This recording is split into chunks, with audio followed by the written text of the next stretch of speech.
మిత్రమా, బంధువులు ఎంత చెడ్డవారైనా సరే వదులుకోవద్దు. ఎందుకంటే మురికి నీరు దప్పిక తీర్చలేకపోయినా కనీసం అగ్గిమంటలు ఆర్పడానికి పనికి వస్తాయి. జీవితాన్ని ఎవరితో పోల్చుకోకు. సూర్యుడు చంద్రుడు పూర్తిగా వేరు. ఎవరి సమయం వచ్చినప్పుడు వారు ప్రకాశిస్తారు. ఎవరి విలువ వారిదే. ఇతరులు నీ గురించి కావాలని మాట్లాడే చెడు నీ పాదాలకు అంటిన దుమ్ముతో సమానం.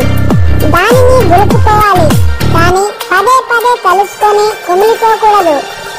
జేబులో డబ్బు, మనసులో జ్ఞానం, హృదయంలో దయ, ముఖంలో ఆత్మవిశ్వాసం, ఆత్మలో బాధ్యత, ఇవన్నీ నీ దగ్గర ఉంటే నువ్వే సూపర్ మ్యాన్.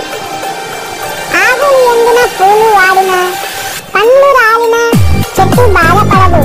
ఎందుకంటే వేళ్ళు బలంగా ఉన్నాయని గట్టి ధైర్యం. జీవితం కూడా అంతే.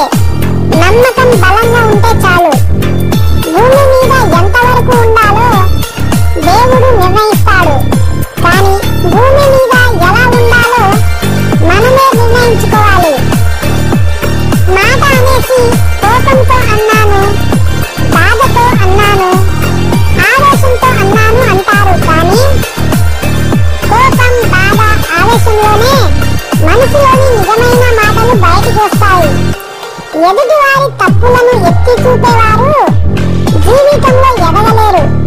తమ తప్పులను తెలుసుకొని సరిదిద్దుకున్న వాళ్ళే జీవితంలో ఎదుగుతారు.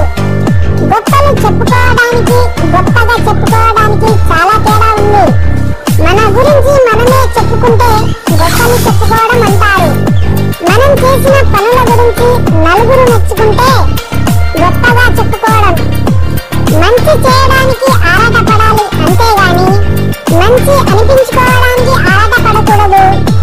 మనం ఎంత మంచిగా ఉన్నా ఎవరో ఒకరి కథలో చెడ్డవాళ్ళమే కాబట్టి ఇతరులను నచ్చాలని నటిస్తూ బ్రతకడం కన్నా మనకు నచ్చినట్లు బ్రతకడం మంచిది. చనిపోయిన తర్వాత మంచోడు మంచోడు అని అనకపోయినా పర్లేదు. బ్రతికున్నప్పుడు వీడు మంచోడు, వీడు మనోడే అంటే అదే చాలు. అర్థం చేసుకోలేని వారి దగ్గర వాదన, అర్హత లేని వారి మాటలకు వేదన, మన విలువ తెలియని వారి కోసం రోదన అనవసరం. చెత్త ఉంటే ముక్కు మూసుకోవాలి, చెత్త మనుషులు ఉంటే నోరు మూసుకొని వెళ్ళాలి.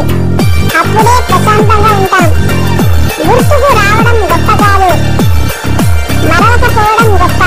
ఎందుకంటే గుర్తు రావడం మైండ్ చేసే పని, మరవలేకపోవడం హార్ట్ చేసే పని. సో మనం ఉండవలసింది ఎదుటి వారి మైండ్ లో కాదు,